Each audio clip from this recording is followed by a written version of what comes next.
জীবনে কি ঘটতে পারে হাদিসের মধ্যে স্পষ্ট করেছেন। সময়ও শেষের দিকে, শুধু এই হাদিসের অনুবাদটা বলে আমি আমার বক্তব্যটি করছি ইনশাআল্লাহ তাআলা আজিজ। নবী মুহাম্মদ রাসূলুল্লাহ সাল্লাল্লাহু আলাইহি ওয়াসাল্লাম বলছেন যে তোমরা সত্যকে আঁকড়ে ধরো, আলাইকুম বিসসিদক ফাইন্নাস সিদকা ইয়াহদি ইলাল বির, কারণ সত্য তোমাদেরকে পরেজগারিতার কাজে, নেকির কাজে, ভালো কাজের দিকে নিয়ে যাবে। আর ভালো কাজ কি করবে? ওয়া ইন্নাল বিররা ইয়াহদি ইলাল জান্নাহ, তোমাদেরকে জান্নাতের পথে নিয়ে যাবে বা জান্নাতের পথ দেখাবে।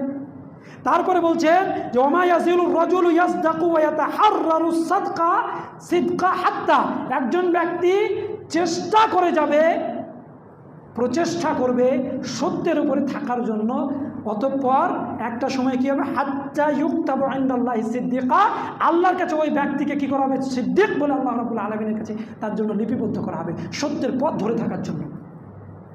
আর পক্ষান্তরে রাসূল আকরাম সাল্লাল্লাহু আলাইহি ওয়াসাল্লাম বলছেন ওয়া ইয়াকুম ওয়াল কিদ, তোমরা কি করো না? মিথ্যা, এই মিথ্যাকে তোমরা কি করো না? ধরো না, কারণ ফাইনাল কিদবা ইয়াহদি ইলাল ফুজুর, এ তোমাদেরকে পাপ কাজের দিকে নিয়ে যাবে।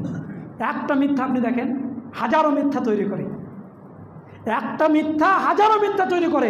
আপনার আমার প্রত্যেকের জীবনে এর উদাহরণ আছে।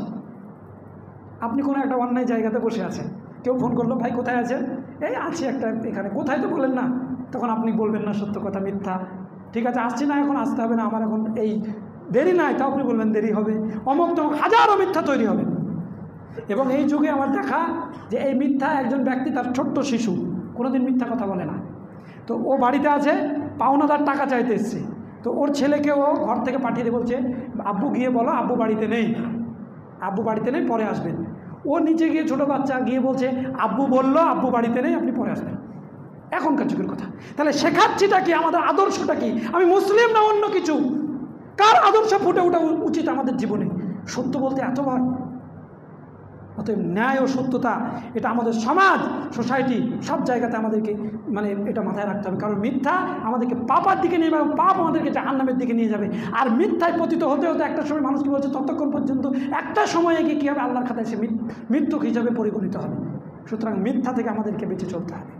ন্যায়নিষ্ঠতা এবং সত্যবাদিতা যদি আমরা হতে পারি, তাহলে সমাজ ও সোসাইটি সব কিছু দেখবেন একেবারে আগের মতো সুন্দর ও স্বাচ্ছন্দ্যতায় ভরে গেছে, কারোর কোনো কষ্ট হবে না।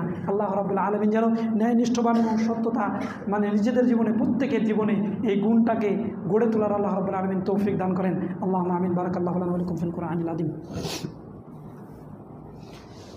আলহামদুলিল্লাহি ওয়াহদা ওয়াসসালাতু ওয়াসসালামু আলা মান লা নাবিয়্যা বা'দা ওয়া বা'দা আউযু বিল্লাহি মিনাশ শাইতানির রাজীম। বিসমিল্লাহির রাহমানির রাহিম। কুল হুয়াল্লাহু আহাদ, আল্লাহুস সামাদ, লাম ইয়ালিদ ওয়া লাম ইউলাদ ওয়া লাম ইয়াকুল লাহু কুফুওয়ান আহাদ।